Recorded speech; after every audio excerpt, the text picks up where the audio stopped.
Okay, we're starting in 4th grade, and that's what's neat about this contest, that it involves students from 4th, 5th, 6th, 7th, and 8th grade.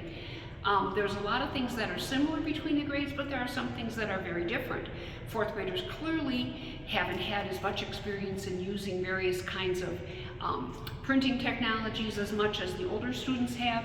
So your teachers are going to be telling you different things about what you need to do your research and to properly display it on your poster.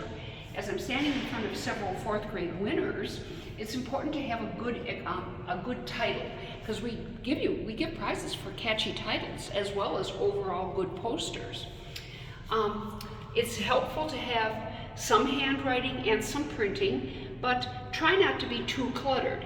Bright colors are helpful. Putting emotion in, like not so happy sun back there and a little bit smiley cloud down here, that helps catch the eyes of the judges as we're going around, because if it catches our eye, we're inclined to spend a little more time with it and think about what message you, the student, are trying to put forward. It is very important that you check your spelling, check your grammar. English is our language, and even though you're doing science, environmental science here, you need to communicate it properly, because if it's not communicated well, your message will not get across. Okay, we've moved on to 5th grade, and we're standing in front of our first place winner from 2023 for 5th graders, and you can see that this individual has done a really nice job of using pictures of environmental areas and showing people having a conversation about it. Do you think the environment likes this? I don't. And it gets the viewer to look at it and to think about all the things that are shown there, environmental pictures and people communicating. People communicating, that's very important. As I mentioned when we were talking about 4th grade, you need to get your message out. And that's why this poster was chosen in 2023 as the first place winner for 5th grade.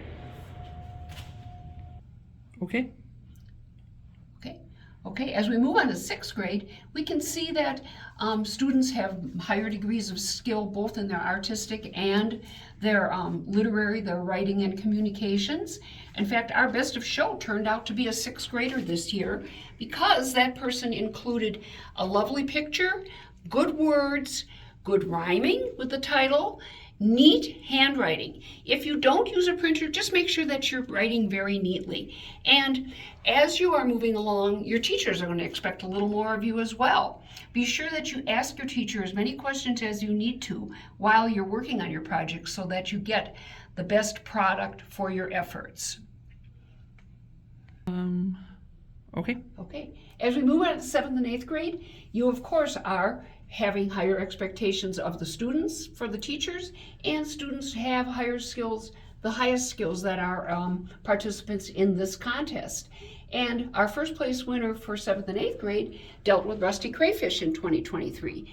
And you can see that this person used a good combination of hand printed work and stenciled work. They also used a variety of media. It looks like there was some markers, maybe some